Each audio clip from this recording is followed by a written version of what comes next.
আমাদের ব্যক্তিগত জীবন, পারিবারিক জীবন, সামাজিক জীবন এবং রাষ্ট্রীয় জীবন কিভাবে পরিচালনা করতে হবে সেই মহান নেতার প্রতি দরুদ পেশ করি।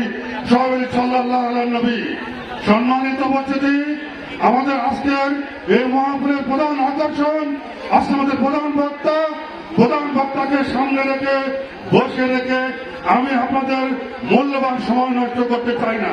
যদি এতটুকুই বলতে চাই, আমরা এই বাংলাদেশকে নতুন করে স্বাধীন করবার পরে আগামী দিনের এই দেশে প্রকৃতপক্ষ ন্যায়, ইনসাফ ভিত্তিক, দুর্নীতিমুক্ত একটা সমাজ প্রতিষ্ঠা করবার জন্য ছাত্র জনতা যে বুকের তাজা রক্ত ঢেলে দিয়েছে, আমরা তাদের সেই রক্তের সাথে সহমর্মিতা প্রকাশ করে আগামী দিনে এই বাংলাদেশের সংসদে কোরআনের রাজ কায়েম করার উদাত্ত আহ্বান জানিয়ে আমি আমার সংক্ষিপ্ত কথা এখানে শেষ করছি। আসসালামু আলাইকুম ওয়া রাহমাতুল্লাহ।